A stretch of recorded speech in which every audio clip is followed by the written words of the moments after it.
Hello friends, आप सबका हार्दिक हार्दिक अभिनंदन है हमारे इस चैनल पर। अगर आप इस चैनल पर फर्स्ट टाइम विजिट कर रहे हैं तो कृपया कर इस चैनल को सब्सक्राइब कीजिए तथा बेल आइकन के बटन को प्रेस कर लीजिए ताकि कोई भी नोटिफिकेशन आप तक सबसे पहले पहुंच सके। अगर फेसबुक पर इस वीडियो को देख रहे हैं तो पेज को फॉलो कर लीजिए। तो चलिए देखते हैं। तो ये थर्ड समेटिव एवोल्यूशन 2019 का पेपर है, क्लास 6 का। सब्जेक्ट जो है हिस्ट्री, इतिहास से संबंधित, और पूर्णांक 70, 2 घंटे का ये समय है। तो यहाँ पर देखिएगा, आपके समझ पहले हम प्रश्न पत्र को दिखला देते हैं, तत्पश्चात आपको उत्तर भी इसी वीडियो में दिखलाई देगा।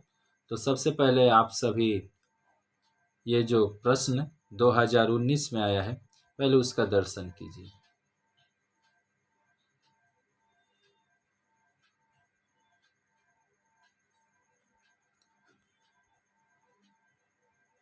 देख सकते हैं सामने कैसे कैसे प्रश्न हैं, एक से एक खास खास प्रश्न दिमाग की बत्ती को जला देगा। और एक आवश्यक सूचना, इस वीडियो का जो क्रेडिट जाता है, यानी इस पेपर को बनाने वाली जिन छात्रा का नाम है, उनका नाम है निर्मला शर्मा। उन्होंने इस पेपर को सॉल्व किया है, अतः आप उनके लिए एक प्यारा प्यारा भरा एक कमेंट कीजिए तथा चैनल को सब्सक्राइब और लाइक कीजिए ताकि हम सभी का उत्साह बढ़े और आपके लिए और भी खास खास प्रश्न, खास वीडियो ला सके जो आपके हित में हो। तो चलिए अब यहाँ पर देखिएगा, वो हिस्ट्री 2019 का पेपर का समाधान यहाँ से शुरू होता है जी। तो शुरुआत करते हैं। पहला, हड़प्पा सभ्यता इस युग की सभ्यता थी, तो हो जाएगा तांबा और ब्रॉन्ज युग की। मेहरगढ़ इस देश में स्थित है, तो पाकिस्तान में। हड़प्पा की लिपि है, तो सांकेतिक। मेगालिथ को कहा जाता है, तो पत्थर की समाधि। वेदों की संख्या कितनी है? 4। वैदिक समाज में परिवार का प्रधान कौन होता था? अवश्य पिता। गंधार का राजधानी थी, तो तक्षशिला। रामायण में कुल कितने श्लोक हैं? 24,000। पुराण का अर्थ क्या है? पुराण। रत्नावली नाटक जो लिखा था, किसने लिखा था? तो हर्षवर्धन ने। कालिदास लिखित ग्रंथ है मेघदूतम। यहाँ पर बेमेल शब्द दिया गया है आपका, और इन बेमेल शब्दों में से एक बेमेल यानी उसका मैच नहीं करेगा, वही आपको एक तरह से अलग करना है। तो यहाँ दिया है तांबा, कांसा, पत्थर और लोहा, तो यहाँ पत्थर हो जाएगा। घोड़ा, हाथी, गेंडा और सांड, तो यहाँ पर आपका सांड। उषा, अदिति, पृथ्वी, दुर्गा, तो दुर्गा। वेद, पुस्तक, कलम, तृण, तो तृण। ऋग्वेद, रामायण, महाभारत, तो ऋग्वेद। 4 नंबर देखिएगा, नालंदा, पाटलिपुत्र, वल्लभी, तक्षशिला। पाटलिपुत्र। संस्कृत, ब्राह्मी, खरोष्ट, देवनागरी, तो यहाँ हो जाएगा संस्कृत। ज नंबर, कुमारजीव, परमार्थ, सूर्यानजंग, महावीर, यहाँ पर परमार्थ। भारत, इंडिया, हिंदुस्तान, आर्यावर्त, तो यहाँ पर आपका हो जाएगा इंडिया। अलेक्जेंडर, कनिष्क, मीनांडर और सेल्कुलियस, तो यहाँ पर आपका सेल्कुलियस। तो इस तरह से हमारा ये बेमेल शब्द भी कंप्लीट हुआ। अब आप देखिएगा, यहाँ पर मैचिंग है, जो क स्तंभ से ख स्तंभ को मिलाना है। देख लीजिए, कुछ जो नहीं मिला है वो आप सभी खोज कर, अगर आपको आता है तो कमेंट बॉक्स में कमेंट कीजिए कि हाँ इसका मैचिंग ये होगा, इसका मिलान ये होगा। आप सभी के कमेंट का हमें बहुत बेसब्री से इंतजार रहेगा। गंधार शिल्प पर एक टिप्पणी लिखना है। गंधार शिल्प में विभिन्न प्रकार के अनेक जातियों का घुलना मिलना होता है।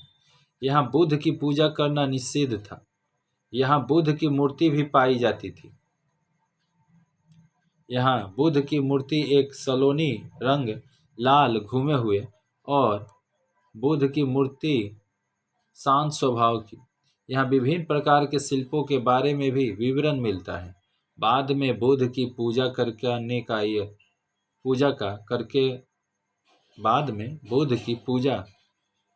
करके का प्रचलन बाहर आया, मतलब पूजा करने का प्रचलन बाहर आया।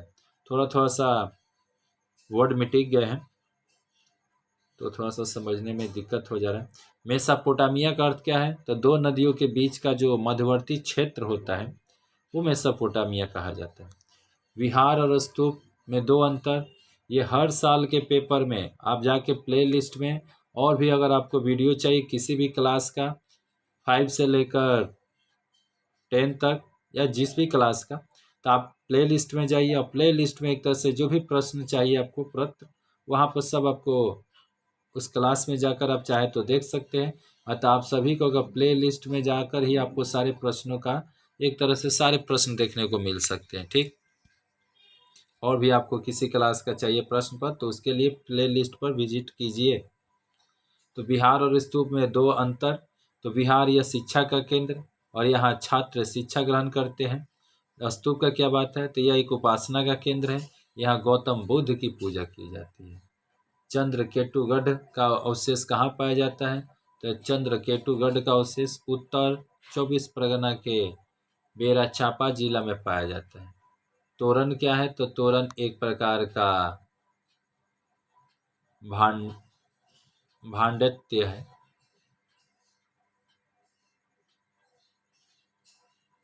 चरक शब्द का अर्थ क्या होता है? तो चरक शब्द का अर्थ जो घूमते रहते हैं। कालिदास द्वारा रचित दो पुस्तकों के नाम लिखना है। तो एक का नाम है मेघदूतम और दूसरे का नाम है कुमार संभवतम, ऐसे जो भी देख लीजिए थोड़ा सा। कुमार संभवतम। बुद्धचरित और नागानंद किसने लिखा? तो बुद्धचरित को अश्वघोष ने और नागानंद को हर्षवर्धन ने। वेद को श्रुति क्यों कहते हैं? तो वेद को श्रुति की तरफ पढ़ा न जाता है, इसे सुर में न गाया जाता है, इसीलिए तो इसे श्रुति कहा जाता है। वेद कितने प्रकार के होते हैं? तो वेद 4 प्रकार के होते हैं, ऋग्वेद, सामवेद, यजुर्वेद, अथर्ववेद। मेहरगढ़ कहाँ स्थित है? तो मेहरगढ़ पाकिस्तान में स्थित है। आगे देखिएगा, सिंधु नदी के किनारे हड़प्पा सभ्यता का विकास क्यों हुआ? तो सिंधु नदी के किनारे हड़प्पा सभ्यता का विकास इसलिए हुआ क्योंकि सिंधु एक नदी न है और नदी में पानी, खाने के लिए जीव जैसे मछली, नहाने के लिए तथा मूल जरूरत पूर्ण करने के लिए कहीं और जाना नहीं पड़ता था, इसीलिए हड़प्पा सभ्यता का विकास सिंधु नदी के किनारे हुआ था।